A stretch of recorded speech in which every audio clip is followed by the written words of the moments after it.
मोदी एकीकडे 400 पार म्हणतायत आणि दुसरीकडे दिवसाला 5 सभा का घेतायत असा सवाल वंचित बहुजन आघाडीचे अध्यक्ष प्रकाश आंबेडकर यांनी भारतीय जनता पक्षाला केलाय। जालन्यातील वंचितचे उमेदवार प्रभाकर बकले यांच्या प्रचारार्थ ते जालन्यात आले होते। त्यावेळी त्यांनी भारतीय जनता पार्टी आणि पंतप्रधान नरेंद्र मोदी यांच्यावर जोरदार हल्लाबोल केलाय।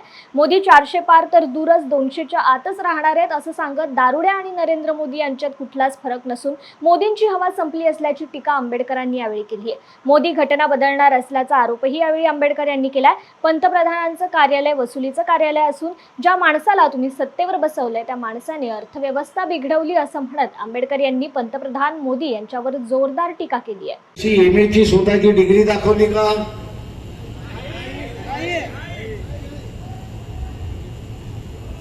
तशाच पद्धतीने हा त्याचा एक जुमला आहे की 400 पार। लोकांना असं वाटलं अरे झाले 400 पार याचे, पण खऱ्या अर्थाने मोदी 200 पार सुद्धा करत नाही अशी असणारी परिस्थिती आहे। आणि म्हणून दर दुसऱ्या दिवशी मोदी नाही तर अमित शहा मुंबईमध्ये म्हणजे महाराष्ट्रामध्ये आणि जिथे तुम्ही म्हणाला होतात की आम्ही असं 48 जागा जिंकू, तिथे आता दर दिवसाला तुम्हाला यावं लागते।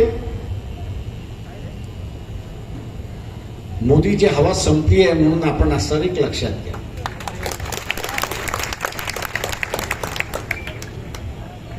मोदीची हवा संपलेली आहे आणि म्हणून आता भाषा बदलली की बाबासाहेब आले तरी संविधान बदलू शकणार नाही। अरे काय माणूस आहे यार तू। ए राजा खाली बस। तू कुठल्या पेपरचा रिपोर्टर आहेस?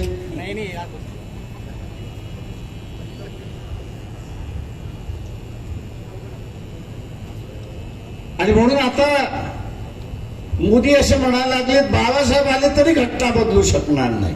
अरे नालायका, बाबासाहेब येणार नाही हे मी सांगतो ना नातू म्हणून।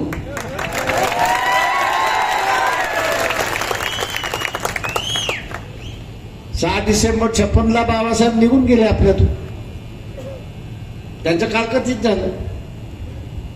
मोदी तुझ्या घरातला असणारा तुझा आजा तरी परत आलाय का एवढं मला सांग।